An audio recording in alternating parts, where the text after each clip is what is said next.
Boa noite a todos, sejam todos muito bem-vindos, todas e todas, ao nosso segundo webinar da campanha Todos contra o VSR. Felizmente, hoje nós dispomos de estratégias de prevenção contra esse importante vírus e hoje, no nosso segundo momento, vamos discutir o enfrentamento do VSR, enfrentamento das estratégias de prevenção pelo VSR na prática, né, no dia a dia.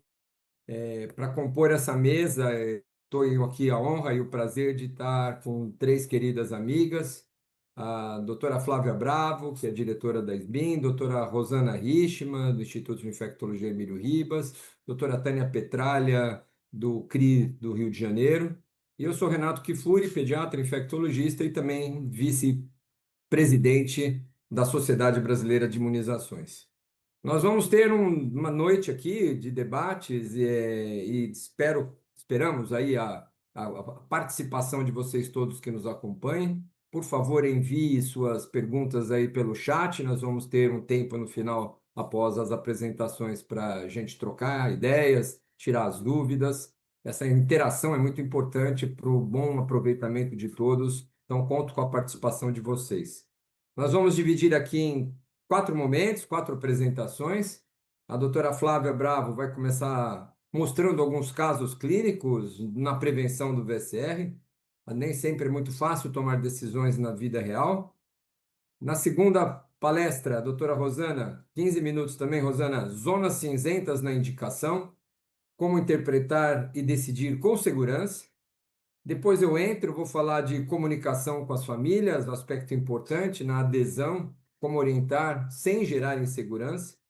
E terminamos com a doutora Tânia, não menos importante, falando da integração da equipe assistencial, como organizar fluxos, como organizar a prática, para que, de fato, nenhuma criança fique para trás. Flávia, vou pedir para você começar. Casos clínicos na prevenção do VSR, você tem 15 minutos, vamos em frente. Bom evento a todos. Sem antes não esquecer de agradecer os nossos apoiadores dessa campanha e, consequentemente, do webinar, laboratórios Pfizer e laboratórios Sanofi. Boa apresentação, Flávia. Obrigada, boa noite a todos. Espero que já esteja a aula aí.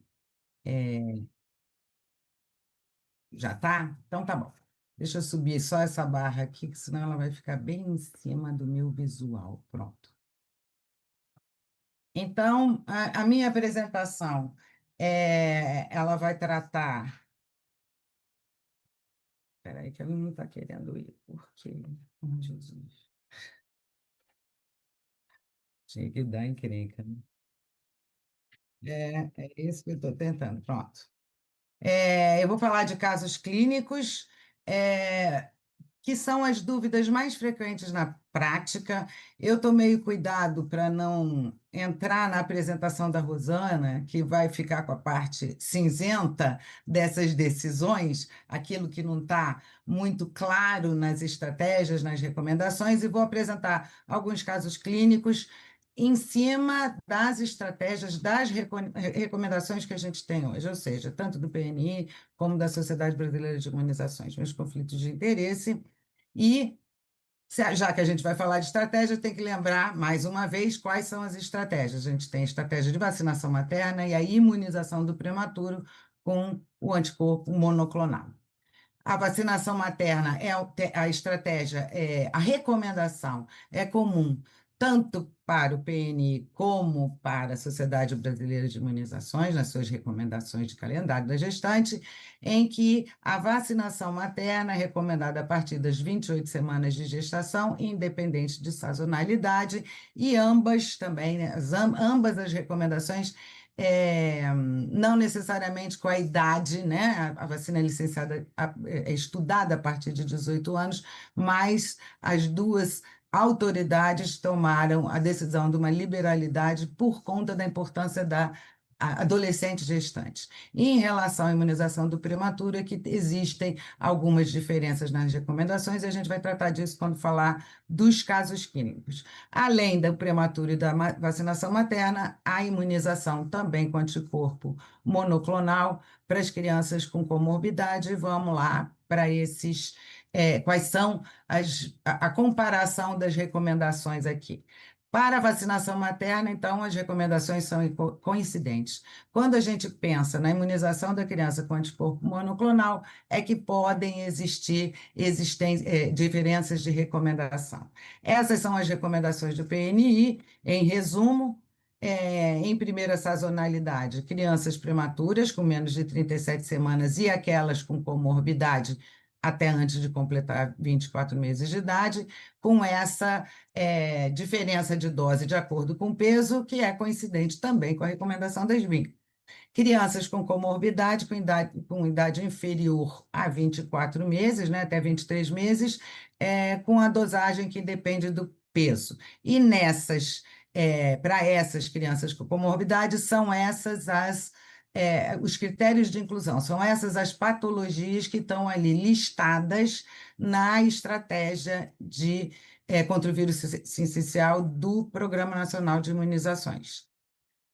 As recomendações da SBIM, elas podem ser didaticamente divididas em formalmente recomendado e por decisão compartilhada. O que tem diferente aqui? Prematuro menor de 37 semanas, sem a limitação de recomendação até 6 meses de idade, que é o caso do PNI. A SBIM recomenda para esses bebês até 12 meses. Além disso, especifica os filhos de mães não vacinadas, independente de idade gestacional, os filhos de mães vacinadas que estavam imunossuprimidas, então, portanto, mesmo que vacinadas, elas não conseguem proteger indiretamente esses bebês. Quando o parto ocorre antes de 14 dias da vacinação materna, aí eu vou mostrar uns dados aí para ilustrar, né, essa decisão. E as crianças com menos de 24 meses com comorbidades elegíveis, que são coincidentes com as recomendações do Ministério da Saúde. E em decisão compartilhada, o que não está na recomendação do PNI, na estratégia do PNI, são recomendações a serem avaliadas pelo médico assistente e com decisão compartilhada com a família. E o que nós temos aqui em relação à decisão compartilhada? Para aqueles prematuros que já passaram de 6 meses de idade, quer dizer, os prematuros dentro das duas estratégias, né, tanto a pública como a de sociedade, eles têm recomendação independente de vacinação materna. Porém, a gente sabe a duração de proteção. Então, a SBIM tomou a decisão de recomendar para esses prematuros que tem menos de 12 meses e a dose de nirsevimab foi aplicada há mais de 6 meses, é uma situação que, a depender da análise de risco epidemiológico, de adoecimento e de risco individual daquele lactente, compartilhar a decisão com a família. E para as crianças de 12 a 24 meses de idade, que não são prematuros, que não têm fator de risco, também uma decisão a ser compartilhada com a família, a depender de risco epidemiológico e se porventura há algum risco, alguma suscetibilidade, alguma vulnerabilidade individual aí dessas crianças mais velhas que não têm comorbidade. A SBIM, isso aqui é meio que uma zona negra que eu vou deixar, espero que a Rosana discuta isso. A SBIM sugere, nessa situação dessas crianças aí, que já estão na segunda sazonalidade, essa sugestão de dose, se tem menos de 10 quilos, 100 miligramas, e se tem mais de 10 quilos, 200 miligramas, nessa situação aqui. Onde é que nascem as dúvidas, né? Então, assim, eu tenho a experiência de responder as dúvidas que chegam para a SBIM, então dá para eu dar uma classificada. As principais dúvidas a gente pode, que foram em cima dessas dúvidas que eu construí os casos clínicos, elas residem aqui. Em relação à vacinação da gestante, a questão dos menores de 18 anos e qual seria o melhor momento. Adiar, fazer com 28, será que eu posso fazer antes de 28? Em relação a nascidos a termo, por conta até de não estarem nas recomendações, nas indicações do Programa Nacional de Imunizações, e essa questão mãe vacinada, não vacinada, de novo, qual é o melhor momento, quanto tempo eu espero, vale a pena, não vale a pena, e a questão eficácia, né, da efetividade que a gente já tem de dados de vida real em relação ao intervalo da vacinação materna para o parto. O que que a gente pode esperar? Em relação aos prematuros, é basicamente essa questão da recomendação da SBIM a partir de 6 meses, né, que não é concordante, né, não existe essa recomendação no Programa Nacional de Imunizações, e o que eu observo mais de dúvidas em relação às crianças com comorbidade são os critérios de inclusão e exclusão. Então, vamos lá. Primeiro caso, gestante 16 anos, aqui estão todas as possibilidades aí de vulnerabilidade, né? Ela tem 16 anos, é diabética, está com infecção urinária, está na 26ª semana de gestação e de mudança para outro país. Quer dizer, ela tem uma porção de situações de risco para parto prematuro e para maior vulnerabilidade para esse recém-nascido. O que que a gente vai fazer com essas gestantes? Então, as recomendações do PNI e da SBIM, elas são consonantes, como eu já falei. Não existe restrição de vacinação em relação à idade materna. Porém, em relação à idade gestacional, a SBIM faz a sua recomendação específica no calendário da gestante, aí, que tem o link aí para consulta, que é como a vacina é licenciada e foi estudada de 24 a 36 semanas de gestação, né? Fica a critério médico a recomendação entre 24 e 27 semanas, considerando o grande risco, né? Pela própria questão de ser uma adolescente com uma doença, uma comorbidade, com uma infecção, uma intercorrência gestacional que pode conduzir a desfechos desfavoráveis, e então essa é o que tem que ser considerado na recomendação, e existe o respaldo da SBIM para essa recomendação em semana abaixo, né, das 28 semanas, que é o que é determinado pelo Ministério da Saúde. E aí, só para reforçar, né, são dados de apoio para essa decisão.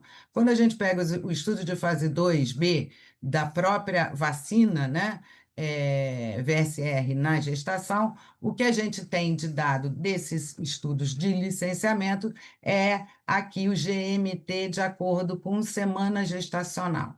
Então, a gente vê que há no ensaio pré-uso, né, em massa, maior quando a vacinação ocorre entre 27 a 30 semanas, porém, nesse período aqui, abaixo de 27 semanas e com 24, entre 24 e 27 semanas, existe uma quantidade, né, uma concentração média geométrica de anticorpos, mesmo vacinando precocemente, suficiente para a proteção dessa criança.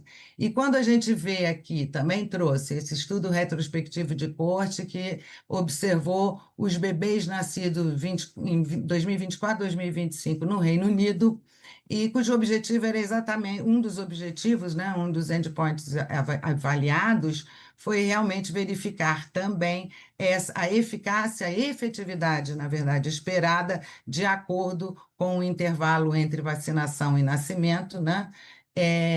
E o que que a gente pode esperar em relação à idade gestacional. Então, é claro que era, como já era esperado, né? Em relação ao tempo, o intervalo entre a vacinação e o nascimento, é claro que a efetividade é maior quando eu tenho mais de 28 dias do parto, e isso é uma informação que deve ser considerada nas nossas decisões também de recomendação de vacinação. Com menos de 9 dias não teve efetividade nenhuma, de 10 a 13 dias de 50% e de 14 a 27 dias de 73%. Então, isso são informações que têm que pautar a nossa decisão. Se é uma gestante que está em risco, como essa adolescente, de parto prematuro, independente de ter ou não disponível no Ministério da Saúde para ela, por ela ter menos de 28 semanas, a gente pode ter uma segurança em fazer a recomendação por conta da suscetibilidade maior que ela vai enfrentar com todas essas situações aí. E em relação à idade gestacional, a eficácia esperada, né, efetividade por idade gestacional de nascimento, né, desses bebês, é claro que quando a gente observa todos os prematuros, fica em torno de 69%, aqueles moderadamente prematuros de 70%, e nos muito prematuros uma efetividade menor, que era de se esperar, mas mesmo assim muito próxima da efetividade que se espera daqueles bebês nascidos com 32 a 36 semanas. Segundo caso, RN nascido a termo. A mãe é vacinada em tempo inferior. Então, essa é uma recomendação comum. Eu preciso recomendar, não preciso recomendar o anticorpo monoclonal.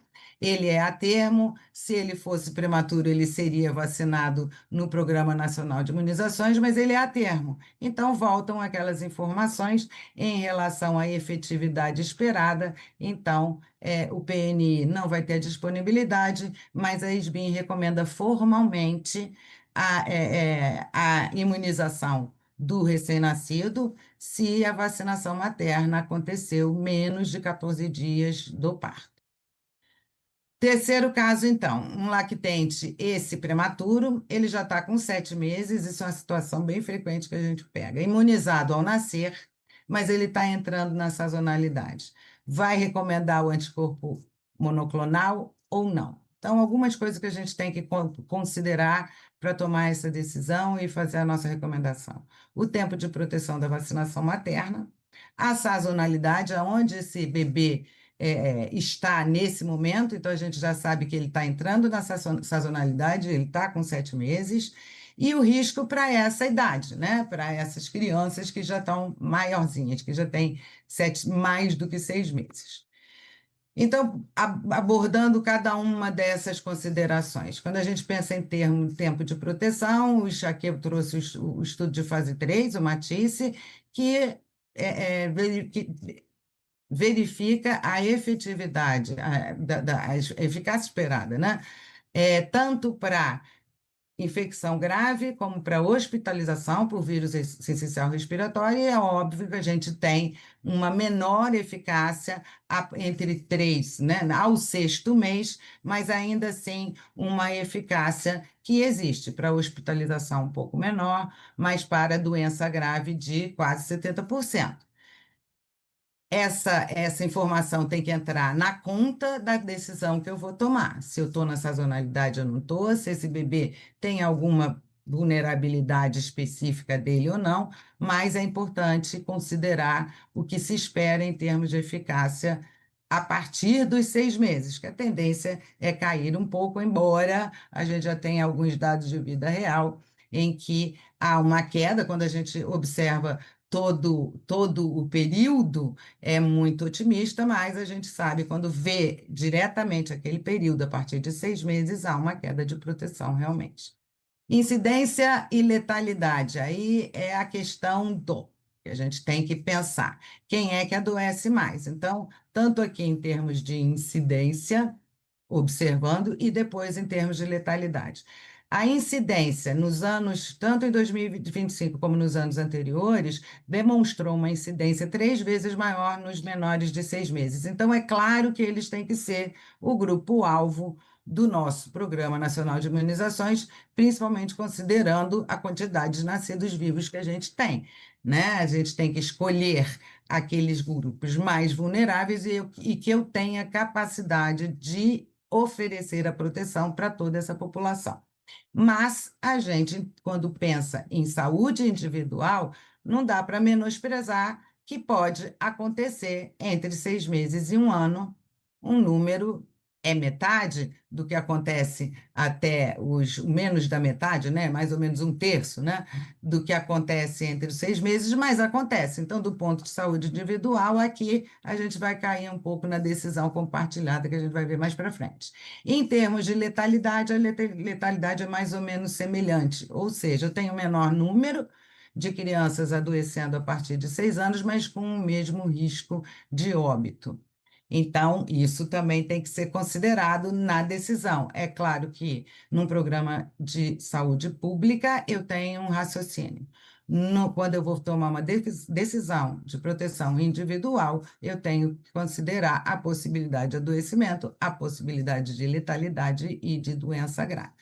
Em termos de recomendação, o que a gente tem para essa situação é o que diz o calendário de vacinação da criança da SBIM, em que essa situação foi prevista, e nesse caso específico, esse bebê é prematuro. Então, ele cai na recomendação específica que está no calendário da SBIM. Uma nova dose de nirsevimab para prematuros menores de 12 meses de idade. Se a primeira dose foi aplicada há mais de 6 meses, a depender de risco epidemiológico e individual. Esse caso clínico, é uma criança de 7 meses, que nascida prematura e que está entrando na sazonalidade. Então, lembrar apenas que não tem cobertura pelo PNI e nem está previsto pela ANS. E em relação à sazonalidade, já que a gente está, esse é um fator que deve ser analisado quando se pensa em recomendação, quando se pensa em risco, quando se pensa em risco de adoecimento. Então, aqui eu peguei esses dados aqui do Open Data SUS, onde a gente tem as hospitalizações de janeiro a outubro de 2025, Brasil todo.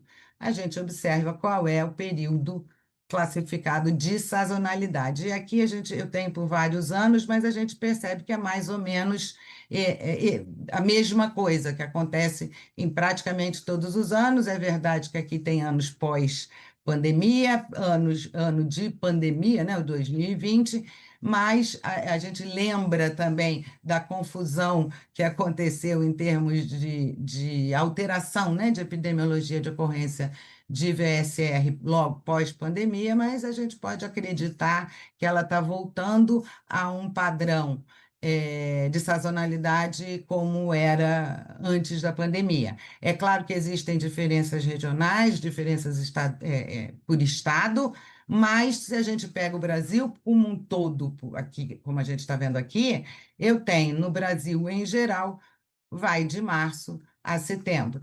Com pico aqui, final de abril a final de julho, isso foi o que aconteceu em 2025. Claro que também podem acontecer alterações de ano a ano, e também é o que embasou até a recomendação de imunização daquelas crianças com comorbidade dentro de sazonalidade, estando estabelecido ali a partir de fevereiro, né, que é um pouco antes desse pico observado aqui nesse ano. Claro que pode variar de ano para ano.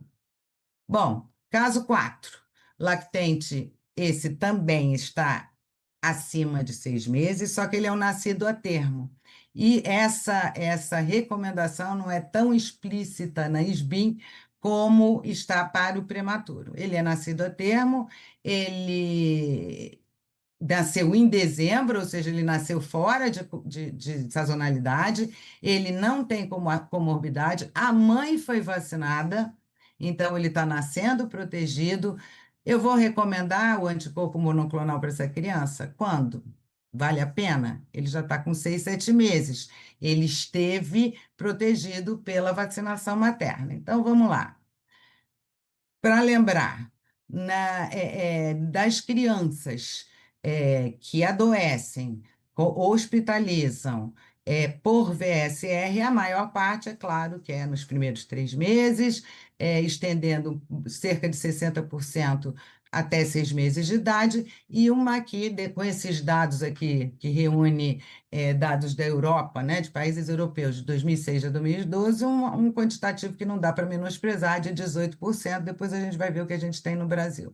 Então, na realidade, qual é o melhor momento para que esse bebê esteja imunizado, seja pela vacinação materna, seja pela imunização pelo anticorpo monoclonal, é a partir do nascimento. A vacinação materna já vai dar o suporte para esse período inicial, até que a duração, de acordo com a duração de proteção, ele vai perdendo ali. Mas essa criança está aqui, ela está nesse grupo etário, onde eu não tenho uma incidência tão grande, mas eu tenho. E aqui, lembrando que entre os bebês que adoecem com VSR, na realidade, que lotam as emergências, etc., a maioria é nascido a termo. A maioria não tem comorbidade. A gravidade, o risco é maior para aqueles prematuros e com comorbidade. Mas quando a gente pega a sazonalidade, o grupo que mais adoece e mais interna são aqueles com a termo e sem comorbidade.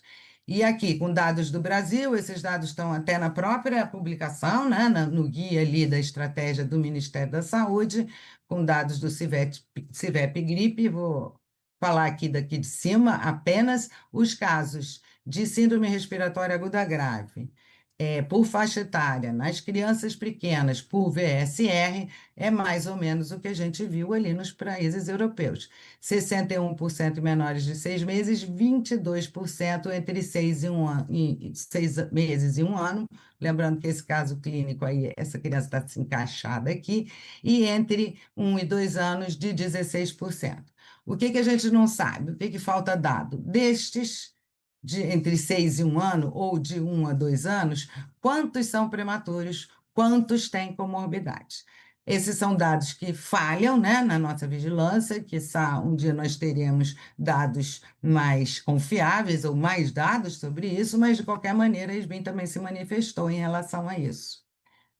Nesse caso, é um bebê a termo, então a recomendação é para essas crianças de 12 a 24 meses, ou seja, aquelas crianças que saíram da sazonalidade, sem fatores de risco, também podem se beneficiar. Aqui está pensando naqueles 18% dali e nesses aqui de 16%. A SBIM não se manifesta, não tem uma decisão, uma recomendação específica para usar termos a partir de 6 meses. Mas é claro que isso também passa por uma decisão compartilhada. Se eu tenho uma recomendação para aqueles com mais de 1 ano, quiçá para aqueles entre 6 meses e 12 meses de idade, cuja vacinação materna, mesmo que vacinados e mesmo que tenham recebido o Nirsevimab ao nascimento, após com mais de 6 meses, né? É uma... Hã? É o último caso.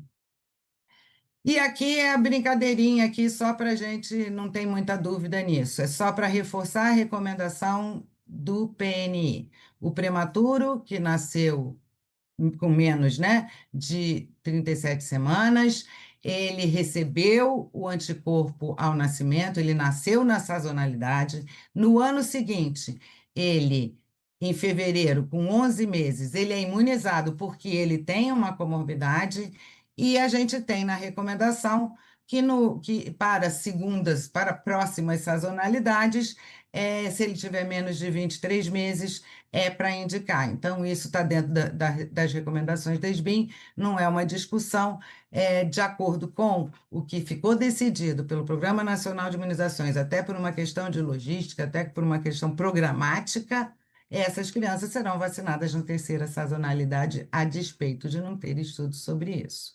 E, finalizando, a questão dos critérios de inclusão, isso dá muita confusão, quando a gente olha a bula, são citadas as comorbidades, porém, com a observação de não sendo exclusivos, né? Podendo ter outras comorbidades, de acordo com a análise do médico e do compartilhamento ali de decisão, também ser indicado.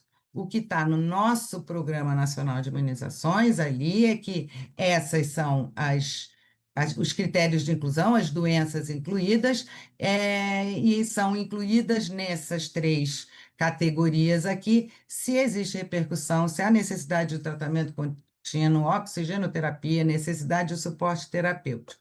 E para essas 3, imunocomprometidos, fibrose cística, síndrome de Down e doenças neuromusculares graves, é uma inclusão plena. Não existem critérios adicionais ou critérios de exclusão. Essas categorias aqui se receberão na segunda sazonalidade sem ter que comprovar a repercussão, a necessidade de tratamento. Então, finalizando, é isso. Na prática, o que tem que ser feito é avaliar a elegibilidade, principalmente quando se trata de disponibilidade no sistema público, considerar a sazonalidade, principalmente nas situações que não estão ali o preto no branco, e aplicar os protocolos, ou seja, as recomendações, PNI para as indicações formais, e lembrando que a SBEM faz recomendações para decisões compartilhadas em casos limítrofes. Então é isso, obrigada. Não, quem quiser assistir a primeira webinar é só acessar esse link e é isso. Muito obrigado, Flávia. Convido agora a Rosana. Seja muito bem-vinda, Rosana. Por favor, o palco é seu. Bom, primeiro agradecer o convite. Eu só quero, depois que vocês me falem se tá já na tela, Tá sim, tela e cheia. falar que a Flávia praticamente resolveu o meu problema. Então, eu acho que eu vou passar bem mais rápido. Eu acho que tem muita coisa cinzenta que a Flávia já abordou. E fica até melhor, Renato, que daí na discussão a gente pode fazer uma discussão melhor em relação a isso. Então, como interpretar com segurança aqui meus conflitos de interesse, né? E eu vou direto, eu acabei dividindo em zonas cinzentas, tanto na indicação da vacina materna, que tem algumas coisas, quanto indicação do anticorpo monoclonal de longa ação. Então, se a gente começa na zona cinzenta, ou seja, naquilo que talvez ainda tenha alguma mudança com o decorrer do tempo, com os resultados dos estudos de vida real, a gente está vendo no uso tanto da vacina quanto do anticorpo monoclonal, que a vida real está sendo, em muitos cenários, melhor do que foram os estudos pivotais, o que é muito bom. Então, eu acho que esses estudos de vida real vão fazer com que as nossas indicações e essas zonas cinzentas, elas fiquem menos cinzentas e mais claras.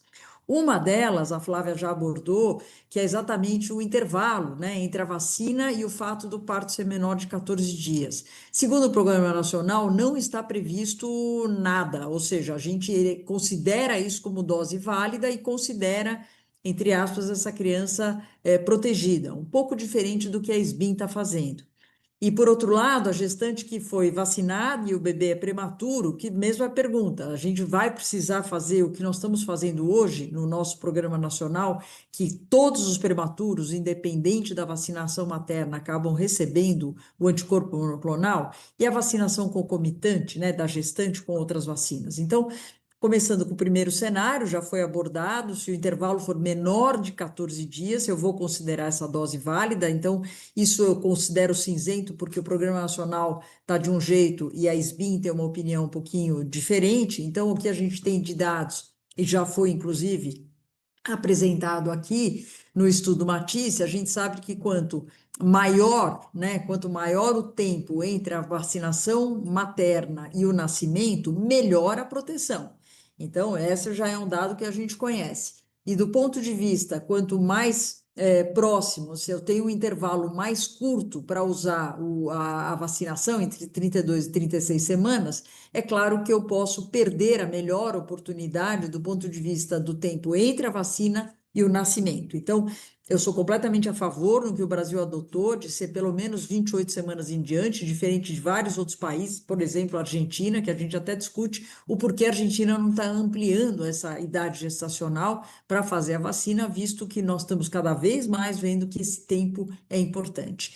Então, quando a gente vai para os dados reais, e daí o meu motivo de achar que, de fato, eu sou mais podendo mais na recomendação da SBIM, porque se o intervalo foi subótimo de menos de 14 dias, vocês estão vendo que o intervalo de segurança é muito maior, e com isso a gente acaba tendo uma menor efetividade. Isso são dados mostrados nos estudos de vida real lá da Escócia, mostrando exatamente isso. Então, os menores de 14 dias de intervalo, a gente talvez tenha que rever. E a Flávia mostrou que quando, vamos supor, alguém que nasceu na rede pública, tomou vacina e não tem acesso ao Nirsevimab, porque não é uma criança prematura, só o intervalo que foi mais curto, é importante que nós saibamos que, segundo os dados lá do Reino Unido, essas crianças entre 10 e 13 dias elas têm pelo menos 50% de proteção. Então, não é que não tenha proteção, não valeu nada a vacina, não é isso. Mas, vocês estão vendo que o intervalo de confiança, de novo, é um pouco mais largo e mais ou menos 50% dessas crianças têm a proteção, sim, do ponto de vista de efetividade. Então, é importante para a gente poder argumentar, na hora que chegar um pai, uma mãe nos questionando em relação a isso, a gente ter os dados e os números para poder apresentar. Mas é claro que quanto maior o intervalo, eu vou insistir, melhor a proteção em relação ao momento da vacina e o momento do nascimento. Em relação à prematuridade, se é dose válida ou não, eu, de novo, também vou para os dados de vida real, tanto da Escócia quanto do Reino Unido, e eles mostram, mais uma vez, que mesmo os prematurinhos, vocês estão vendo aqui, então essa criança que tomou, a mãe foi vacinada há mais de 14 dias, e essa criança é prematurinha, vocês estão vendo que do ponto de vista de efetividade, o intervalo de confiança maior, mas o número é bastante interessante. Então, o Brasil está optando para todos os prematuros ganharem o Nirsevimab e talvez, em algum momento, talvez a gente possa rever o que é esse prematuro, se é um prematuro extremo, menor que, sei lá, 34, ou se é um prematuro entre 34 e 37, para ver se de fato a gente precisa fazer o anticorpo monoclonal nessas crianças. Então, mostrando aqui de novo que quando você tem é o mesmo estudo, é só mostrando de outro jeito, né? Que você acaba tendo, então, nos prematuros menor de 37, você tem um intervalo de confiança maior, mas você tem sim uma efetividade razoável. Então, eu acho que isso pode ficar como uma zona cinzenta para, num futuro, a gente rever a nossa posição em relação aos prematuros. E aqui vem aquela informação se ele é muito prematuro ou prematuro moderado. Então, vocês estão vendo que no prematuro moderado, nós temos aqui 70% de efetividade, segundo o estudo lá publicado do Reino Unido, e para os muito prematuros, daí sim, essa eficácia é menor, indo de menos 70 em termos de intervalo de confiança. Então, aqui eu não tenho zero dúvidas em relação à necessidade de fazer o anticorpo monoclonal. O que fica em termos de interrogação, e vocês estão vendo que isso aqui é até 6 meses de avaliação. Então, não foi pouco tempo. Então, porque a pergunta que vocês podiam fazer mas o fato de ser prematuro e a mãe ter sido vacinada, será que o tempo de proteção vai ser menor? Então, é importante a gente saber que na vida real, nesse estudo, entre 32 e 36 semanas, 70% aqui de proteção, até 6 meses de idade. Então, é algo que talvez tenha alguma mudança no futuro. Vacinação concomitante ao mesmo tempo, então os países europeus, de uma maneira geral, não fazem concomitante, preferem 2 semanas de intervalo entre a vacina e a tríplice bacteriana, e os países, tanto nos Estados Unidos, eles não têm nenhuma restrição, e nós aqui na América Latina também não temos restrição, e já temos dados de vida real mostrando que não teve problema você fazer a vacina da gestante, junto com outras vacinas, como, por exemplo, a influenza e principalmente como a vacina de tríplice bacteriana. Então, o Brasil opta por não dar um intervalo, e eu estou de acordo, o Brasil também adotou isso, e a gente já tem dados mostrando que não deve existir interferência, então vamos continuar e não vamos deixar de ter a oportunidade de vacinação. Em relação à zona cinzenta do anticorpo monoclonal, então a Flávia também já comentou em relação à proteção não só nos primeiros 6 meses de vida, então acho sim importante, eu sei que a Yasmin não se posicionou, mas na minha opinião, se é uma criança que tem irmãozinho na creche, se tem, sei lá, pais fumantes, se tem risco, eu faria sim a indicação do anticorpo monoclonal depois de 6 meses da vacina materna, né, 6 meses de vida, em especial se ela está na sazonalidade. E a proteção na segunda temporada em lactente que recebeu o anticorpo monoclonal na primeira temporada, o que a gente tem de dados. Então, o que nós temos aqui é que até 6 meses a carga da doença, então vocês estão vendo que, para ter uma noção geral em termos de mortes atribuídas, 45% até 6 meses. Então, tem 65% que é fora disso daqui. E assim vai. Hospitalização pelo vírus sincial. Então, eu julgo que mesmo depois de 6 meses, do ponto de vista, talvez não de saúde pública, mas do ponto de vista individual, eu não tenho muita dúvida da necessidade da proteção dessas crianças. Então, se vocês perguntarem a minha opinião, eu sou a favor do uso do anticorpo monoclonal para aquelas crianças cuja mãe foi vacinada e ela está na temporada agora com mais de 6 meses. E mostrando que a proteção através da vacina, quando você vê aqui após 6 meses, a gente sabe que tem sim uma queda progressiva de proteção, e é isso que a gente tem que colocar na balança para poder indicar o anticorpo monoclonal para essa criança. Algo que a Flávia acabou não comentando, mas eu acho que está cada vez mais claro, é que quanto maior a oportunidade de vacinação em termos de idade gestacional, melhor a efetividade. Então, vocês estão vendo aqui dados de efetividade em azul, de quem usa os países e os estudos que usam mais de 28 versus 32 a 36. Então, mais uma vez, eu acho que o Brasil está certo, nós optamos pelo 28 semanas, e com isso a gente já tem uma janela de oportunidade maior, e muito provavelmente, tendo uma boa cobertura vacinal, a gente vai ter um resultado mais promissor quando a gente compara com aqueles países, por exemplo, a Argentina, que optou por 32 a 36 semanas, mas claro que isso vai depender também da cobertura, não só de quando você está indicando, mas da cobertura que você está tendo. Dados do estudo da Galícia, né, um estudo super, eu acho que é o estudo mais marcante quando a gente fala em termos de anticorpo monoclonal nirsevimab. Eles optaram já há alguns anos por fazer a imunização universal de todas as crianças que nascem lá na Galícia, então você tem um número pequeno de crianças não imunizadas, mas o que mais me chamou a atenção quando a gente assistiu agora as apresentações lá no evento de vírus sincial em Roma, foi os dados de segunda temporada. Então, olha o impacto em termos de saúde pública, né, num programa de crianças, então, que receberam na primeira temporada, então, aqui amarelo seria o número de casos esperados e o que se observou naquelas crianças que receberam o anticorpo monoclonal. Até aí, está dentro do que a gente imaginava. Mas o que chama muito atenção, pelo menos a minha atenção, são que na segunda temporada, essas crianças não receberam a segunda dose do anticorpo monoclonal e continua tendo um impacto, pelo menos na Galícia, mostrando que na sua segunda temporada, uma redução de hospitalização, né, por infecção do trato respiratório inferior relacionado ao vírus sincial, uma proteção aqui de 55%. Por que isso é cinzento? Porque eu não sei se isso se vai replicar nos outros países também.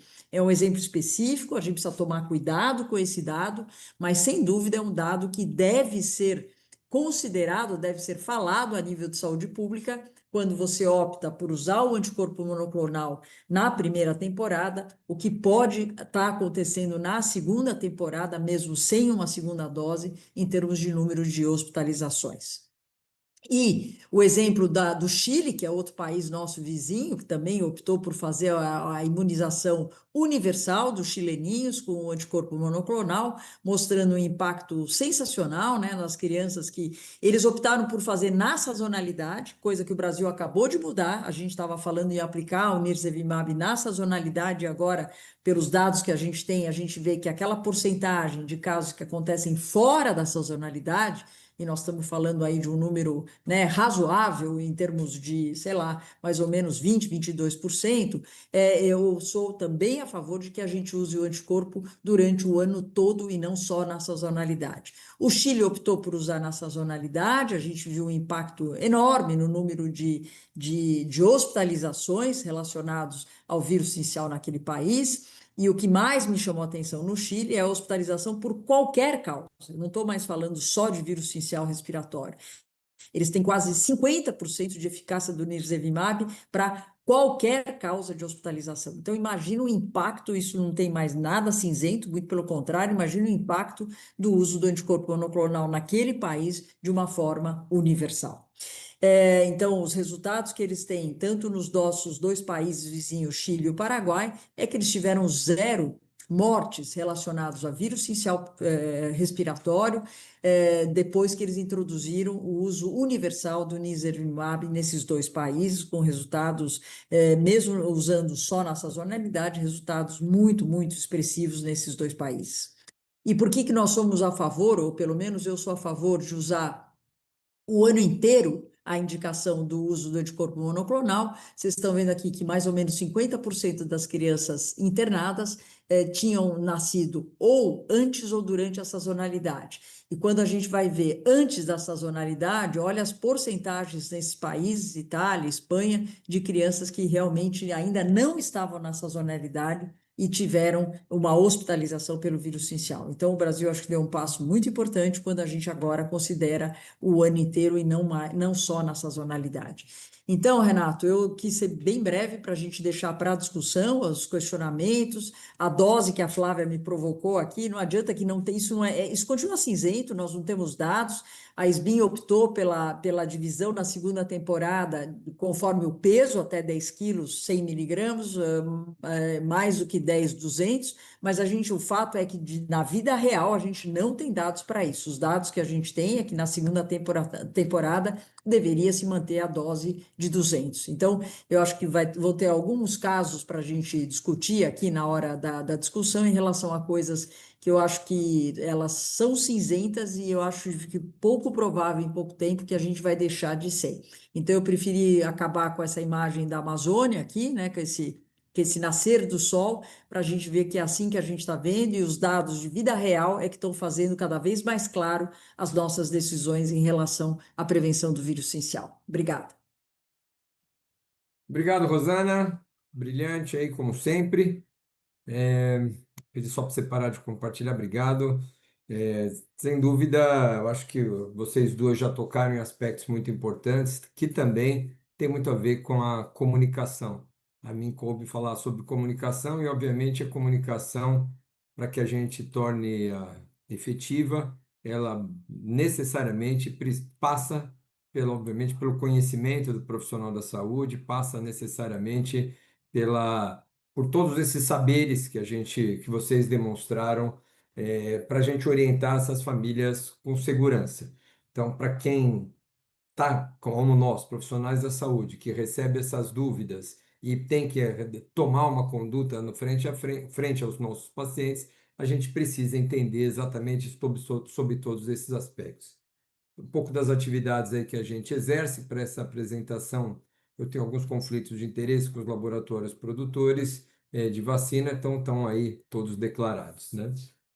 Comunicação, obviamente, a gente tem falado muito disso em imunizações, né? Cada vez mais o convencimento, uma comunicação empática, com escuta, é fundamental e um dos pilares básicos para tomada de decisão em vacinação. Foi-se o tempo onde a gente prescrevia somente vacinas e as vacinas eram aplicadas e não se discutia o porquê, a segurança, a necessidade, quais são os riscos da vacinação, da não vacinação. E é uma evolução, obviamente, do conhecimento, claro, impulsionados aí pelas redes sociais, mas as pessoas têm o direito de saber, de ser informadas sobre os riscos da intervenção que a gente faz e os riscos da não intervenção. Por que a gente recomenda, né? Não é simplesmente aceitar a recomendação do Ministério, da sociedade. Então, tudo isso hoje é muito questionado. Então, a comunicação ajuda a influenciar essas mudanças de comportamento. A desinformação que corre nas redes sociais, os rumores, têm que ser identificados. A SBIM está sempre muito atenta a isso, geridos oportunamente. E essa comunicação franca fomenta esse apoio nessas respostas e cria, lógico, um ambiente de confiança que é fundamental para que as pessoas sigam a orientação que a gente está preconizando, a ciência que tem por trás de tudo isso que a gente está falando, né? Então, precisamos de informação técnica, isso é fundamental. Precisamos ver os valores, a expressão do cuidado, a credibilidade, a confiança. Uma gestante vai aceitar receber uma vacina de acordo com a cultura que ela tem, com a credibilidade que ela deposita no sistema de saúde, no médico prescritor, naquela enfermeira que atende na sala de vacina, com a percepção de que ela está sendo cuidada. E, obviamente, falar de vírus sincicial respiratório e de comunicação, a gente precisa entender que o vírus acomete todas as idades, né? Então é importante que no primeiro passo da comunicação entender que não é um vírus só do bebê. É importante a gente comunicar que o vírus atinge a todos. E os extremos das idades, os idosos, não é o papo de hoje, mas é importante também lembrar a população que outro extremo da idade também é acometido. O vírus circula entre todos. Portanto, o bebê que acabou de nascer, ele convive com o seu irmão mais velho que vai para a escola, ele precisa entender outras maneiras de proteção também. Se puder usar máscara, protege a transmissão de vírus respiratórios, evitar aglomerações, aleitamento materno, tabagem, tudo aquilo que a gente sabe que protege. Isso faz parte de uma comunicação também importante para a gente fazer com a família. Aqui ainda não foi dito, mas outro importante conceito que as famílias precisam ter é que os episódios são numerosíssimos de hospitalização, de infecção do trato respiratório inferior e de mortes atribuídas ao vírus, né? Então a gente sabe que este primeiro semestre de vida, estou falando de crianças sem fatores de risco, é o principal momento de prevenção. Não é à toa que a vacina materna, a Rosana mostrou os dados brilhantemente, tem essa eficácia no primeiro semestre de vida, que é o período mais de maior vulnerabilidade. 70% das hospitalizações acontecem antes dos 6 meses de idade. Diferente das crianças maiores, né, que cai essas questões relacionadas à hospitalização por vírus respiratório, incrementando mais na população de risco. Só para demonstrar esses dados mostrando as taxas de hospitalização, 70% delas no primeiro semestre. Veja os coeficientes de incidência, eu acho que isso aqui é importante a gente destacar, porque embasou os casos clínicos que a Flávia demonstrou e a Rosana tocou, que é o segundo semestre de vida, né? Então a gente tem taxas de hospitalizações enormes no primeiro semestre.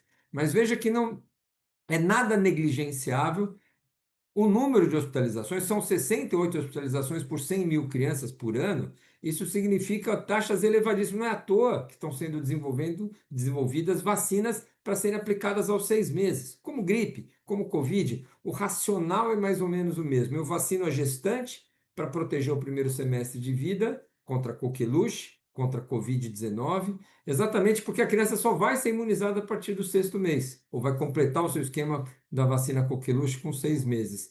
Com influenza, a mesma coisa. Com gripe, com Covid-19, a mesma coisa. Aqui o racional é o mesmo. Se eu vacino a mãe, essa imunização passiva tem um período curto de duração e é importante essa comunicação com a família, que o segundo semestre de vida, e aí entre as discussões de utilizar um anticorpo monoclonal para além do primeiro semestre de vida, que pode ser discutido individualmente, como a SBIM preconiza. Então, esse tipo de comunicação com a família em relação ao segundo semestre de vida deve ser sempre lembrado. E claro, como já mostrou a Flávia, como a Rosana tocou no assunto também, em relação a crianças maiores que, quando hospitalizam por vírus sistémico-respiratório, em geral, mais da metade no segundo ano, 70% no terceiro ano, tem fatores de risco. Então, essa criança precisa ter um olhar diferente. A gente precisa lembrar de ter essa comunicação eficaz com essa população que pais de filhos portadores de alguma condição crônica que precisam, obviamente, ter um cuidado diferenciado, uma linha toda de cuidado diferenciado,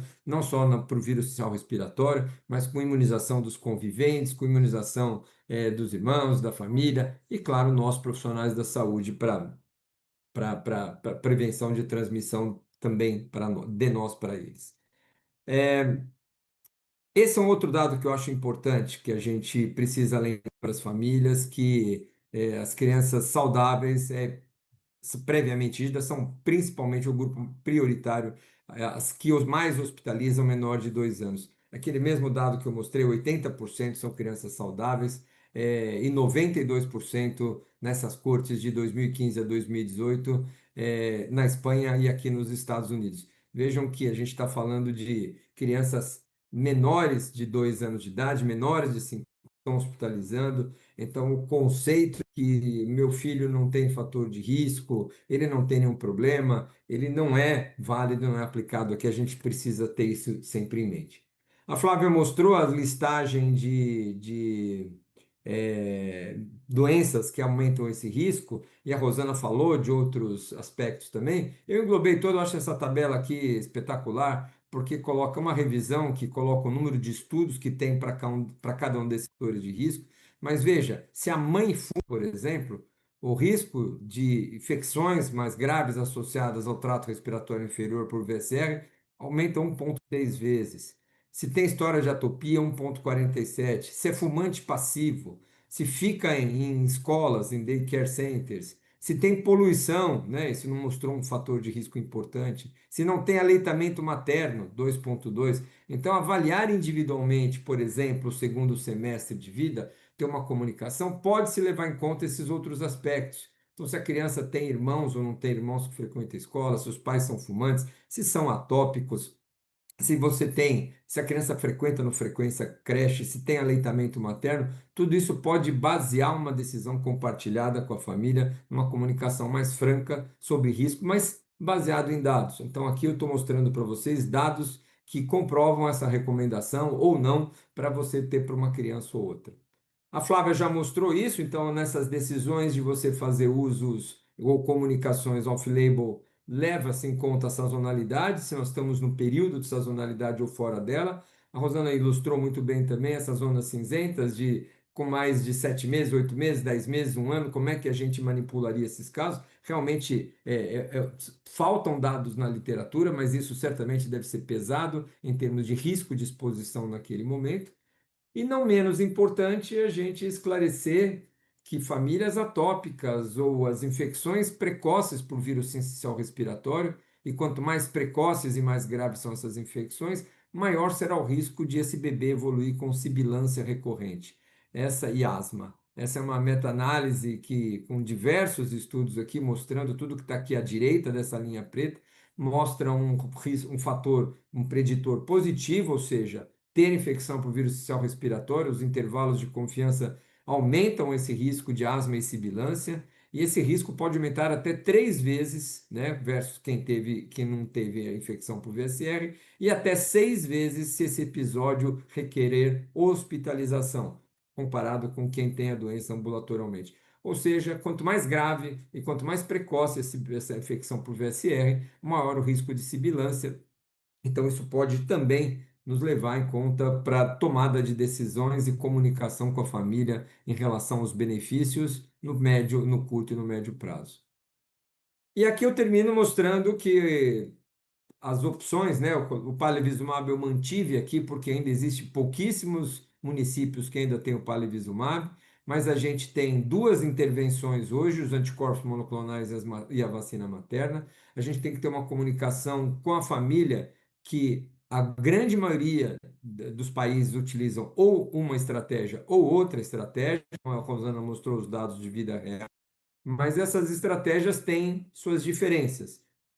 Administração no bebê, administração na mãe, dose única, recém-nascidos pode ser aplicado o anticorpo até o segundo ano de vida, aqui só na gestante, como é que funciona o mecanismo de ação de cada uma dessas estratégias e eventuais combinações de ambas estratégias, vacina materna mais o anticorpo monoclonal, como no SUS nós temos para os prematuros, a gente pode considerar em outras situações e essa comunicação sendo muito franca. Eu não podia deixar de agradecer também aos nossos apoiadores para esse evento, OPAS, Unicef, Febrasgo, Sociedade Brasileira de Pediatria, Sociedade Brasileira de Infectologia, o Conasens e a ONG Prematuridade.com, que está ao nosso lado aí, que estão ao nosso lado aí em todas esse movimento, nessa campanha Proteção desde o início, todos juntos contra o vírus sincicial respiratório. Eu paro por aqui e passo a palavra agora para a querida Tânia. Tânia, seja muito bem-vinda também e vamos falar um pouquinho do sistema, da parte prática de como tem funcionado a implantação dessas estratégias. Obrigada, Renato. Boa noite. Eu gostaria de agradecer o convite. Vamos lá para o compartilhamento.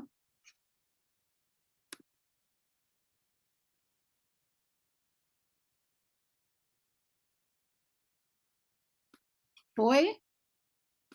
Só falta a tela cheia, Tânia. Já deve estar indo. Não, agora sim. Foi. Então, vamos lá.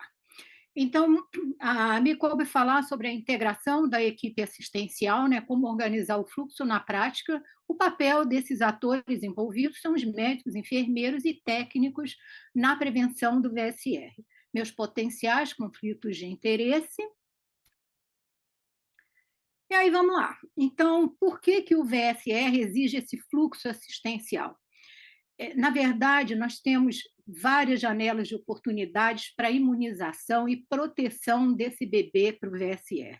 Então, a oportunidade de atuação ela é imensa por diversos profissionais. A nossa meta é não deixar que nenhum bebê receba algum tipo de proteção pelo VSR, quer somente pela vacina, quer pela combinação dessa proteção, mas que todos passem por uma avaliação durante todo esse fluxo, desde o pré-natal, quando a gestante começa no seu pré-natal, tanto médicos quanto a enfermagem, a gente tem que pensar de uma maneira mais ampla, tanto no público quanto no privado. Então, existem vários mecanismos que a gente pode abordar a vacinação. Então, pode ser em pré-consultas, o próprio médico, a equipe de enfermagem, técnicos. Então, a sensibilização para imunização, né, para vacinar essa gestante, ela tem que ser um pouquinho de cada um desses atores na sua atuação durante a caminhada dessa gestante até o parto.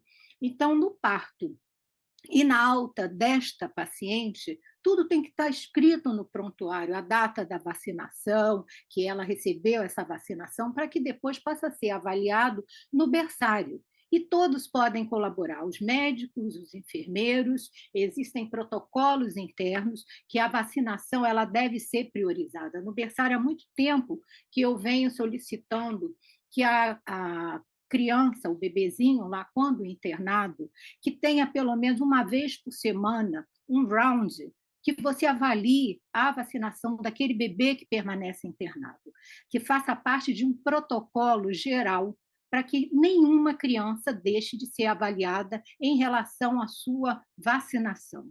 Então, são práticas que elas podem ser determinadas desde que elas passem a fazer parte de um fluxo constante. Então, se isso for uma norma, se isso for protocolar, nós vamos ter uma medida de intervenção extremamente eficaz nesse berçário. E eu não estou falando só de anticorpo monoclonal, estou falando para todas as vacinas daquele bebê, para que a gente não postergue, não perca a oportunidade de vacinar. Então, no berçário, nós temos toda a equipe de assistência ao bebê, não só médicos, mas enfermagem, toda uma gama de profissionais que podem ter uma intervenção para que a imunização ocorra de forma oportuna. Até um profissional administrativo que fica encarregado de cobranças de protocolos ou de organização de protocolos pode checar como é que está o estado vacinal daquele bebê, principalmente os que ficam numa longa permanência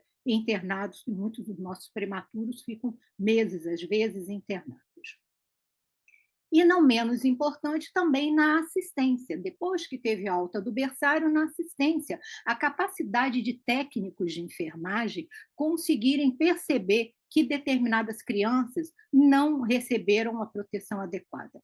Na minha experiência, não é incomum um técnico perceber que algo está faltando, que a criança ela tem direito a algo mais, aquele bebê pode receber alguma coisa a mais, visto por um técnico bem treinado e que teve o tempo e a expertise de avaliar aquele bebê como um todo.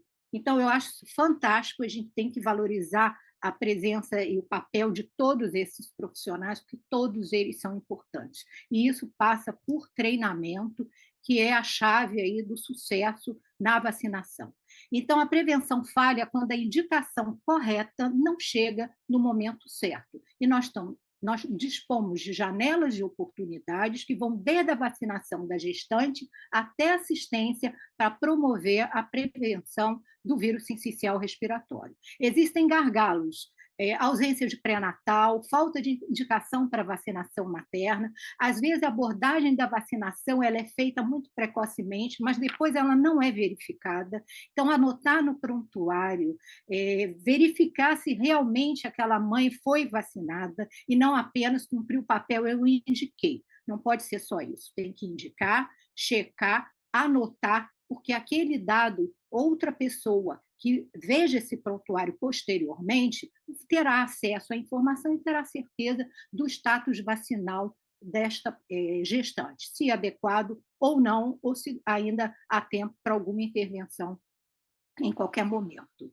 Na alta neonatal, às vezes, não há checagem e nem esse esclarecimento quanto à idade limite para nisergimab. No meu serviço, na verdade, isso aí chega demais. É aquela criança que tem direito, recebe um encaminhamento, está lá o encaminhamento do nisergimab, e aí o que acontece? Esquecem de avisar que na rede pública só é feito para menores de 6 meses, e essas crianças, às vezes, chegam com mais de 6 meses. Isso também é muito comum em relação à imunoglobulina para hepatite B. Não fazem na maternidade, prescrevem para a mãe ir com o bebê no CRI, mas esquecem de avisar que a gente tem um prazo de 7 dias para fazer, no caso de mãe HBsAg positiva. Então, não basta só prescrever, é a comunicação, foi o que Renato falou, a comunicação ela tem que ser completa, ela precisa ser certeira. Tem que prescrever, mas tem que esclarecer que existe um prazo quando esse imunobiológico vai ser feito no serviço público. E além das dúvidas em relação à SUS e o rol da ANS, que já contempla a imunização do prematuro. Então, a gestante, lembrar que é feito a partir de 28 semanas, checar o cartão, o sistema e deixar registrado no prontuário. Isso é fundamental que haja todo esse registro.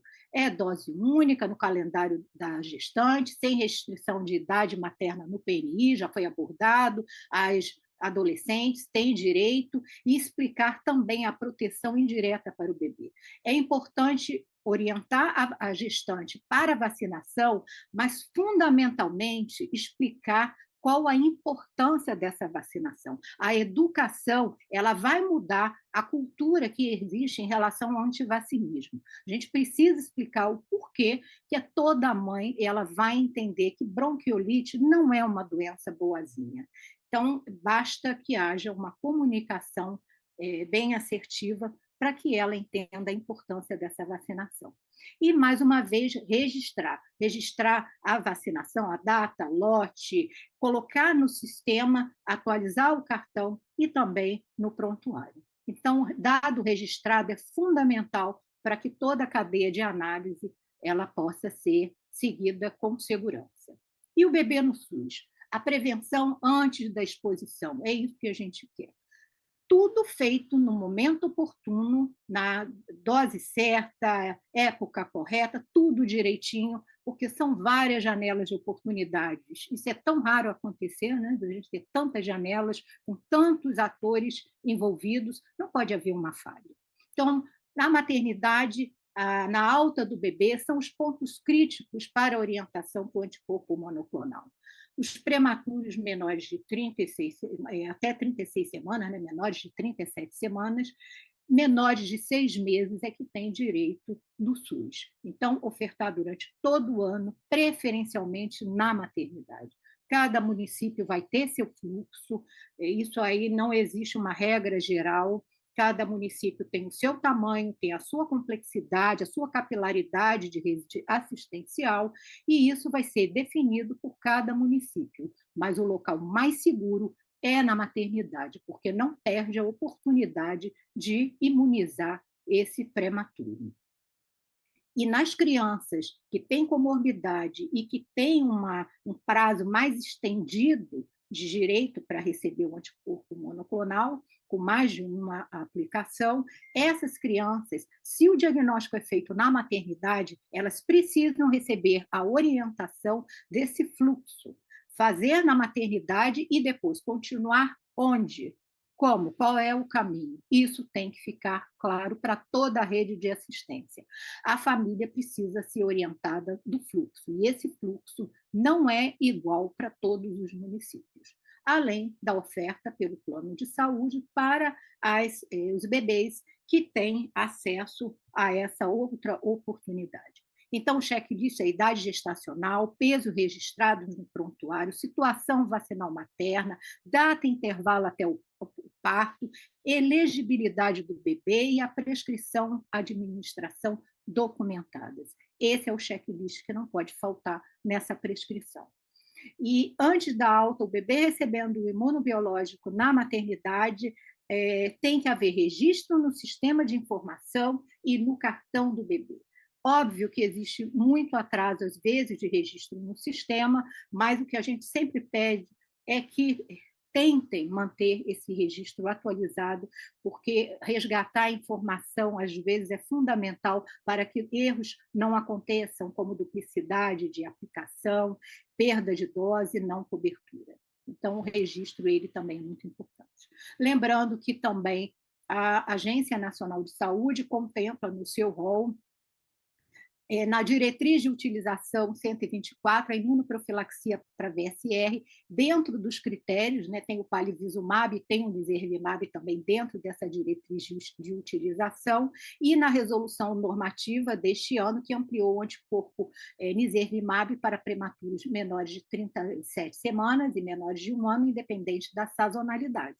E a vacinação materna, que já é contemplada pelo SUS. Mas lembrando que também o plano de saúde ele oferece essa possibilidade, mas só que precisam os laudos, a prescrição, ela tem que ser minuciosa e tem que incluir tudo. Então, tem que haver a prescrição, o relatório com os laudos, deve explicitar a indicação, a idade gestacional, a idade do bebê, critério da DUT e urgência antes da sazonalidade. São dados importantes para que não haja negativa no pedido. Então, o fluxo de oportunidades para a imunização e o papel de cada ator. Então, no pré-natal, médicos e enfermeiros têm um papel fundamental de identificar, recomendar, verificar, checar e registrar. Na sala de vacina e enfermagem, a mesma coisa, aplicar, registrar, resgatar se falta alguma outra vacina. Na maternidade, nós temos a parte da obstetrícia e toda a parte neonatal para poder verificar essa situação da vacinação materna e conduzir o bebê baseado nos dados maternos e nos dados da situação clínica desse bebê. Então, na alta neonatal, os pediatras e os enfermeiros são importantíssimos para a recomendação de nirsevimab, se houver, se esses bebês forem elegíveis para tanto. E ainda temos a outra oportunidade, que é o final da linha, que é na atenção básica, toda a equipe da assistência primária, que pode resgatar essas crianças, esses bebês que, porventura, tiveram aí alguma falha nessa cadeia, nesse fluxo, e que eles passaram sem que tivessem recebido essa informação. Então, médicos antes do parto, rastrear a idade gestacional, risco individual, orientar o benefício, a segurança, a janela de aplicação e a necessidade de registro. A comunicação para a gestante ela é muito importante. Nascimento e alta, confirmar a vacinação materna, o intervalo até o parto, prescrever o nirsevimab quando houver elegibilidade, ou pelo protocolo do SUS, receber nirsevimab na maternidade, que é o fundamental, ou orientar o local de aplicação. Então, tudo é a informação. E a enfermagem implantar seus POPs locais, treinar a equipe, organizar a busca ativa e fila nominal, isso dependendo da cadeia onde esse enfermeiro esteja situado, ou no pré-natal, ou na maternidade, ou nas unidades básicas.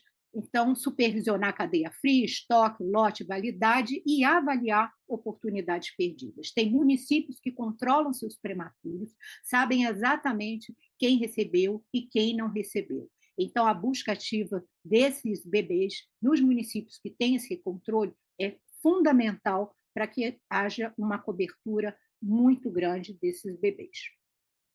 E aí, os técnicos e auxiliares, de novo, não posso deixar de chamar atenção, porque são excelentes parceiros, fazem a conduta correta, o produto certo, confirma o produto certo, a dose, a via, validade, lote, atendem de acordo com a prescrição, mas eles são fundamentais para indicar perdas de oportunidades.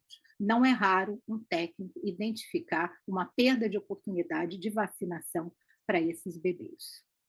Então, na prática, o papel de cada profissional é garantir que a dose certa chegue ao paciente certo no tempo certo. Esse é o resumo do fluxo e é o papel de cada ator trabalhar para que isso seja alcançado de forma plena. E aí eu vou introduzir um outro ator aí nesse cenário que eu achei que também pode colaborar nesse fluxo, que são os gestores. Então, houve a RI, pelo governo federal, a implantação nos estados, nos municípios, mas quem faz acontecer é o município. Então, cada município tem que avaliar a sua estrutura, o que pode conseguir, às vezes, sem grandes custos, só com logística, para melhorar o acesso. Então, tem que haver acesso, imunização oportuna, num tempo razoável e aceitável, sem postergar essa vacinação com CRI virtual que demora 30, 90 dias, enfim, tem que proporcionar que esse produto, que esses imunobiológicos cheguem para os nossos pacientes de uma maneira rápida que possa assegurar a proteção desse bebê.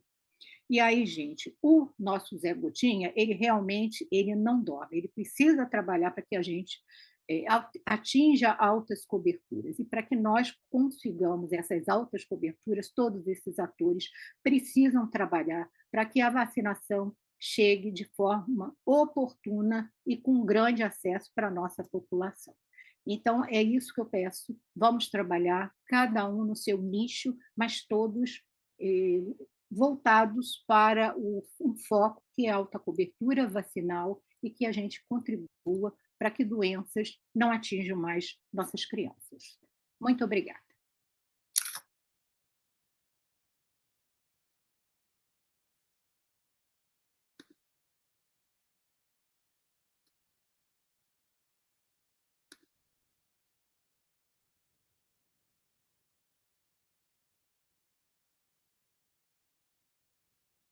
Obrigado, Tânia. Flávio agora assume aí a moderação com as perguntas. Então, Estamos vamos aqui à lá. disposição. Insisto todos aí que enviem suas perguntas para que a gente tenha oportunidade aí de tirar as dúvidas. Então, eu vou deixar aí à vontade quem quer responder. A primeira, já chegaram algumas, mandem mais, da Marcela Guimarães. Uma gestante que recebeu a vacina com 24 semanas gestacionais, mas consegue que o bebê chegue a termo, ele fica imunizado?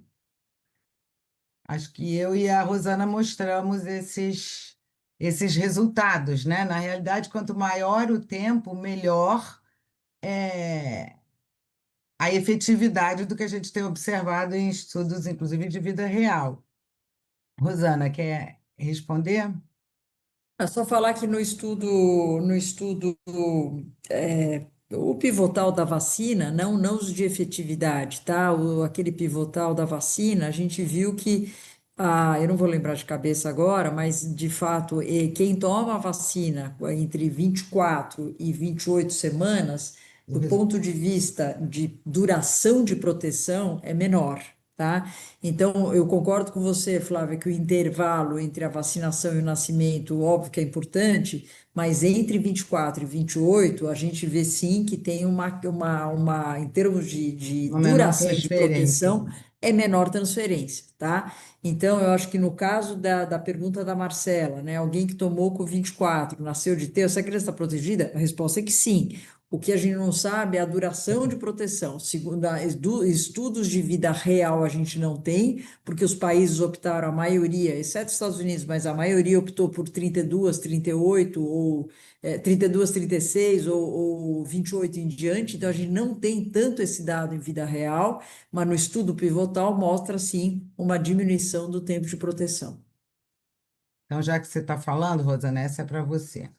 Foi você que apresentou o dado. Da Lilian Martins Oliveira Diniz. Qual a explicação para a manutenção da proteção do Nirsevimab na segunda temporada?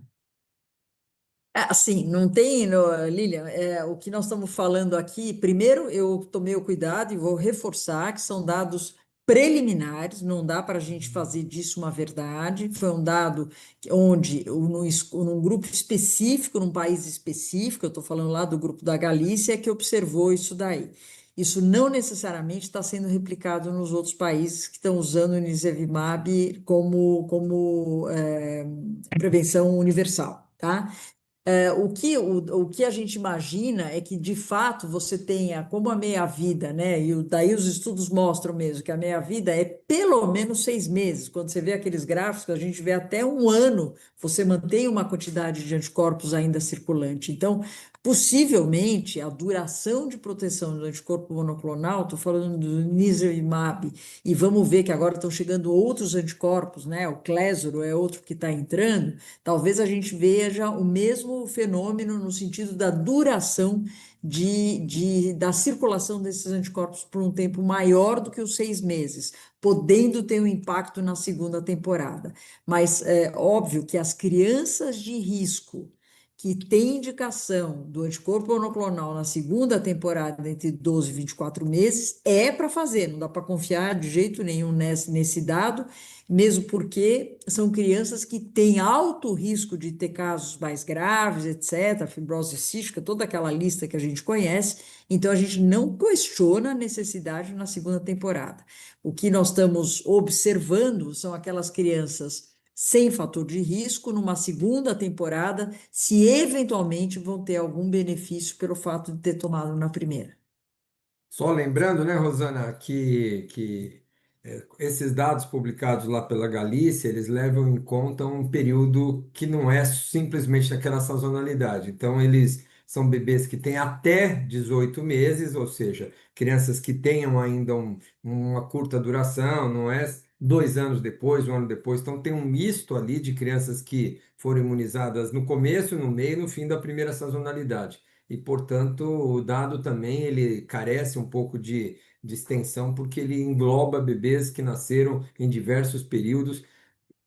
Tem sempre, como a Rosana destacou, levando em conta que, dependendo do ano, a gente tem mais casos extemporâneos, menos carga, força de infecção maior na temporada, menor. Então, é muito preliminar para fazer alguma insinuação de que é possível que o anticorpo monoclonal proteja por 2 temporadas. Eu acho que é muito precoce, realmente, a gente precisa de mais dados. Isso é bem cinzento. Isso é quase preto. Vamos lá. A Giovana Alegranzi da Costa pergunta, diz: a DTPA e a Abrijo não têm necessidade de intervalo de 15 dias, então era a recomendação da SBIM há um tempo. Até tem que fazer uma correção. A SBIM nunca recomendou intervalo, a gente sempre recomendou vacinação concomitante. Ocorre que existe em bula uma observação lá a respeito de uma interferência, principalmente na questão nos níveis de coqueluche, embora não se saiba qual é a representatividade clínica disso. Porque é uma interferência pequena, mas a SBIM, assim como outros países, diferente dos países europeus que a Rosana apresentou, optou, e eu acho que é correto, quando a gente pensa, principalmente em termos de saúde pública, em aproveitar a oportunidade de vacinação, garantir cobertura vacinal, e a recomendação das BIM sempre foi de acordo com vacinação concomitante com as vacinas da gestação. Eu só Então, queria fazer um comentário aqui também, Flávia, porque vocês falaram tudo isso, mas eu acho que vale a pena a gente resumir aqui as 4 indicações off-label que o nosso Programa Nacional de Imunizações fez. Então, isso aqui são indicações que a gente adotou no Programa Nacional de Imunizações, a SBIM segue também, mas são fora de bula. Primeiro, acima de 36 semanas de idade gestacional. Então, a gente está fazendo independente da idade gestacional, se a mãe chega lá com 39 e 6 sétimos, a gente está fazendo no PNI, sem colocar idade gestacional superior. Segundo, idade materna. A bula fala de 18 anos para cima. A gente entende que a gravidez na adolescência aqui nesse país não é nada desprezível, a quantidade de grávidos. O Ministério da Saúde e a SBIM falam em utilização da vacina para qualquer idade cronológica materna. Terceira recomendação off-label, a gente está recomendando em toda a gestação. Não há estudos de revacinação em segunda gestação. A bula fala só numa primeira gestação. E, portanto, a gente entende que é plausível achar que a gente não vai ter problemas com revacinação. Se a gente quer títulos altos de anticorpos, como a gente faz com a vacina DTPA, é importante a gente também revacinar toda a gestação, mas também uso off-label. E a quarta recomendação off-label que a gente faz é a aplicação simultânea, quando é TPA, perda de oportunidade, também é pouco plausível que essa aplicação de duas vacinas inativadas haveria algum comprometimento. Então, quando a gente vai ler na bula, está lá nos guidelines, às vezes vamos ver a aula do fabricante da vacina materna, está lá, não aplica simultânea com nenhuma outra, acima de 36 semanas não está em bula, a idade da mãe acima de 18, só na primeira gestação, a gente está entendendo programaticamente que essas 4 indicações off-label a gente assume, o Ministério assumiu e a gente, como SBIM, também está corroborando com essas recomendações. Vamos lá. Jucimara Magrin pergunta se vai ficar gravada a aula para assistir posteriormente. Vai no nosso site, vai até lá. Marta Utibaba. Os bebês rígidos que vão para creches a partir de 1 ou 2 meses e os que têm irmãos em creches ou escola devem ser vacinados mesmo, não sei se ela completou, mesmo assim deve ser? Quem quer responder? Porque são várias coisas aqui para considerar, Não, né? eu acho que a Não gente sei se eu... discutiu esses casos, né? Acho que eu acho que é uma decisão individual, a recomendação de você utilizar em bebês sem fatores de risco, com mais de 6 meses de idade, que estão entrando na sazonalidade. Nenhum país do mundo tem feito essa recomendação para além do primeiro semestre de vida e para bebês rígidos. Então, bebês sem fatores de risco, bebês previamente saudáveis, as estratégias em políticas públicas estão sendo em todos os países prevenir a doença no primeiro semestre, quer seja com anticorpo monoclonal ao nascer ou na sazonalidade, quer seja com a vacina materna. Agora, um bebê com mais de 6 meses, vacinado, a mãe recebeu a vacina, entrando na sazonalidade, em questão de proteção individual, tomada de decisão, recomendação em saúde individual, você pode discutir se o irmão tem aleitamento ou não tem, se o irmão está na escola ou não está, se o pai fuma ou não está, enfim, se tem antecedente alérgico ou não. Acho que tudo pode ser colocado na balança e fazer uma decisão compartilhada com a família, levando em conta, inclusive, a questão do custo, que é um produto extremamente caro e certamente limita aí a uma porcentagem de famílias muito pequena que vai poder ter acesso a esse tipo de proteção. Eu Eu não sei só se a quero complementar que Marta, a Marta, eu ia falar, a Marta está perguntando uma criança com 2 em meses. 2 meses, Ah, provavelmente Então, desculpe, mãe na minha vacinada, opinião, ela desculpe. não deve vacinar, ela não deve, não é se nem a mãe vacina, for nós estamos falando do vacinada, né? anticorpo monoclonal. Não, na minha opinião, não há indicação do anticorpo Concordo. monoclonal nessa situação. A criança, eu preciso confiar na proteção, na passagem de anticorpos, desde que a mãe não tenha uma imunodepressão, não seja, ou seja, aqueles fatores que a gente sempre fala, né, da mãe eventualmente não poder responder à vacina, eu não faria o anticorpo monoclonal nessa situação, a não ser na situação que o Renato está colocando de mais de 6 meses. Então, Marta, neste caso, na minha opinião, não. Não existe contraindicação, mas não tem indicação nenhuma. Ela omitiu se a mãe é vacinada ou não, mas eu estou supondo que ela Ah, está sim. Não, se a considerando mãe não for irmão. vacinada, daí óbvio, mas se a mãe é vacinada, não. Aqui, a Ana. Peraí, deixa eu ver. Mais uma. Eu acho que essa é para a Tânia. A qualidade do Ildivan Dantas da Silva. A qualificação na administração é o essencial, porém, um registro de qualidade no cartão de vacina, na caderneta da gestante e no cartão da criança após o registro do sistema é essencial para a rastreabilidade. Quer comentar alguma coisa, Tânia? Bom, foi exatamente o que eu falei durante toda a apresentação, né? O registro ele é fundamental tanto no sistema de informação quanto nos prontuários e na caderneta, óbvio. Então, isso aí é que nos faz rastrear e evitar erros, né, de duplicidade de aplicação, porque a gente tem que pensar que existem mães de todos os tipos, pessoas com problemas com doenças, com limitações que às vezes não têm a informação para nos dar de forma confiável. Aí você precisa de sistema para poder conferir. Ou você vai ver numa caderneta, ou você vai ver num sistema de informação. O grande problema é o atraso no registro da informação, que isso é uma realidade em todos os locais, né? Você sempre tem algum atraso. Óbvio que isso são problemas do sistema, né? Que a gente, de vez em quando, passa por isso. Mas, mantendo o registro na caderneta, né, alguma coisa física, isso aí realmente é fundamental para a segurança. E aí eu acho que a outra também é minha, né? Qual? Falando aqui das ACS, né? Busca ativa, a importância Isso das. aí é toda a cadeia do fluxo de atendimento.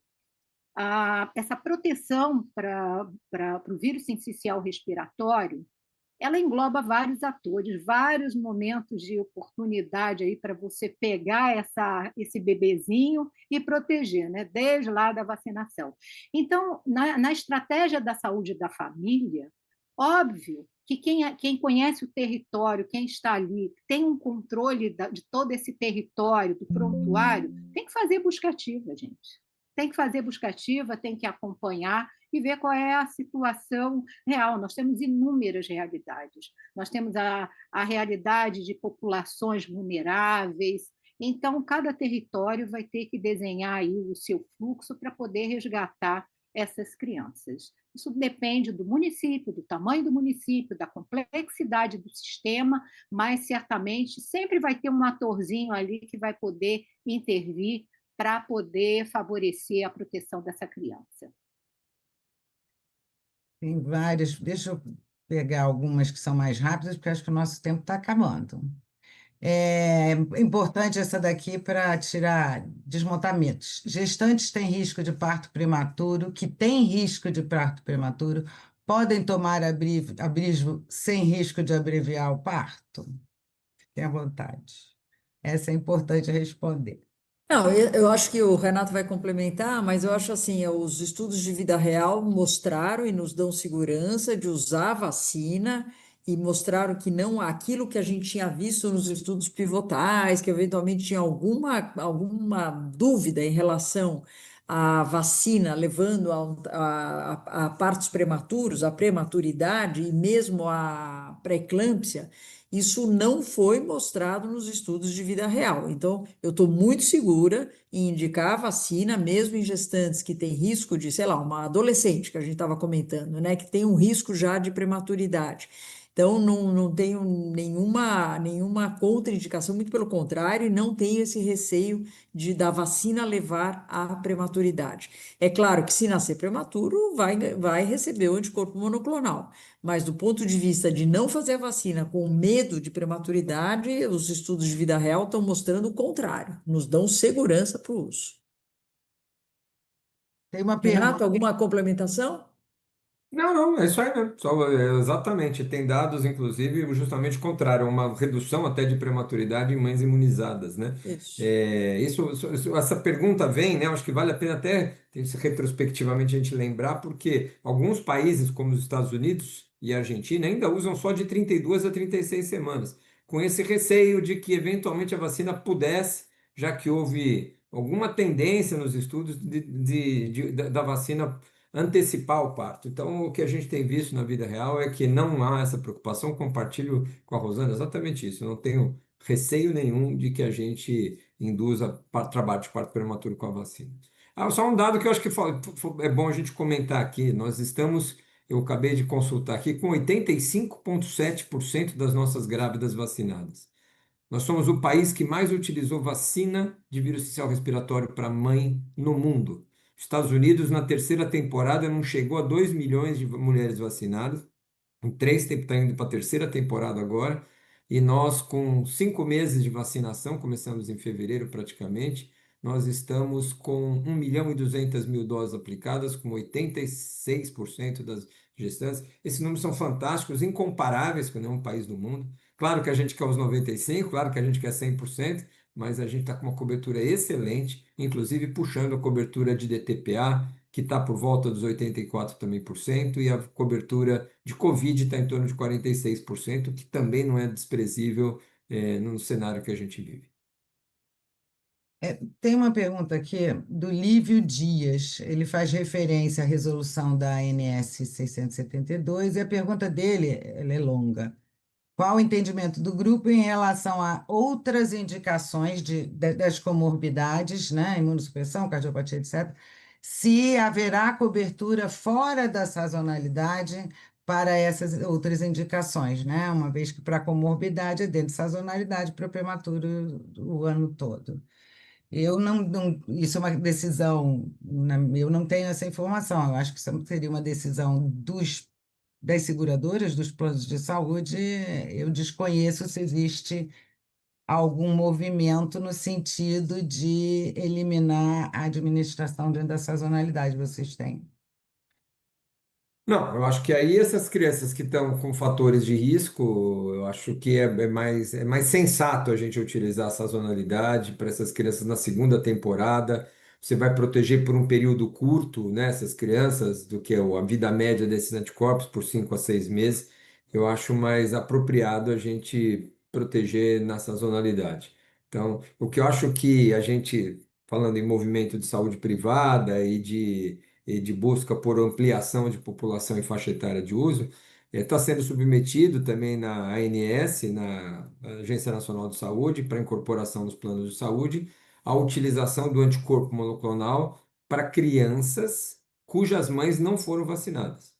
Ou seja, aqueles 15% das filhas que nasceram de termo, obviamente, prematuros a gente já discutiu aqui, mas se o bebê nasceu de termo e a mãe por algum motivo não tomou a vacina durante a gestação, está sendo discutida a incorporação pelos planos de saúde, não está aprovada ainda, mas que esses bebês também tenham direito na saúde suplementar de receber um anticorpo monoclonal, o que para a gente parece natural, a gente não quer deixar nenhuma criança para trás. Bom, perdeu a oportunidade na grávida, claro que isso programaticamente pode desestimular alguma grávida a tomar vacina, esperando que dessa maneira, mas eu creio que é uma discussão que precisa ser feita com muita transparência.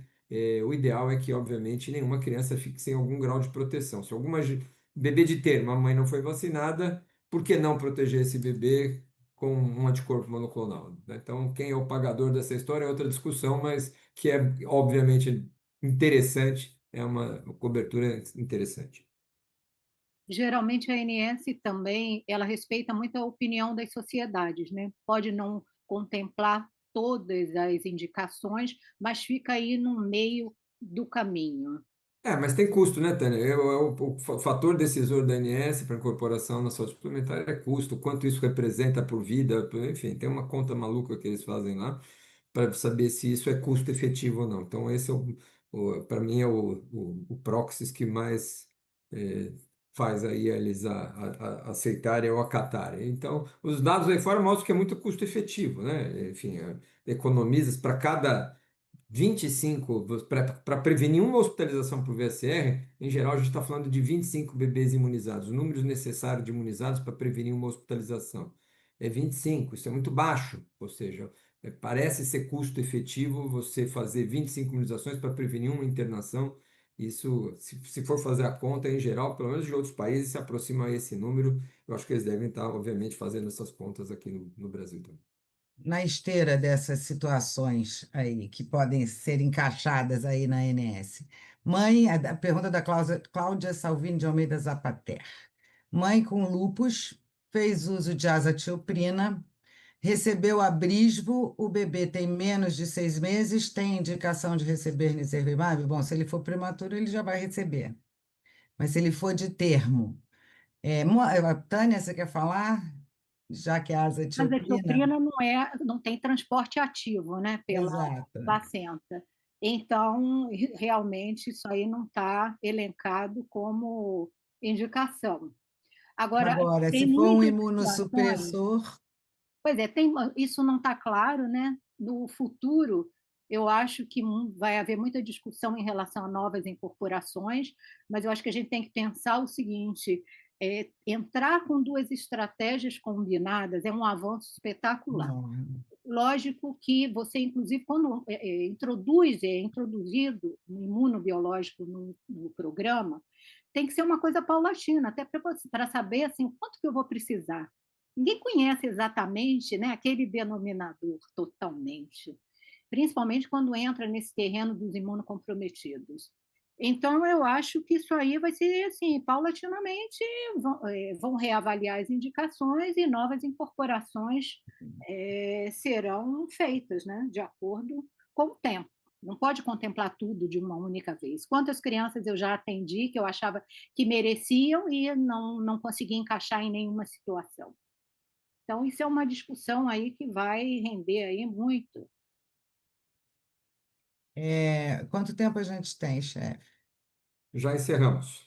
Então, existem algumas perguntas aqui, mas eu acho que podem mandar para a gente lá para a SBIM, que a gente responde por escrito, mas muitas aqui são de temas que foram falados aqui durante as apresentações, então eu acho que vale a pena rever, porque perguntas que foram citadas, elas podem ser esclarecidas. Então é isso, vamos encerrar, chefe, você que é o senhor vice-presidente, Não, fala só para mim. agradecer a todos, Rosana, Tânia, Flávia, aí, um prazer estar com vocês.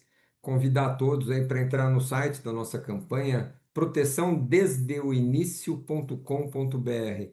Entra no site, tem muita coisa legal lá, muitos vídeos bacanas falando sobre SR, famílias, médicos falando, e recomendem, compartilhem esses vídeos, que é muito legal a gente fazer com que a informação chegue com mais para mais gente possível, que a gente consiga realmente de fato atingir as coberturas tão necessárias que essas tecnologias, esses avanços trouxeram para as nossas crianças.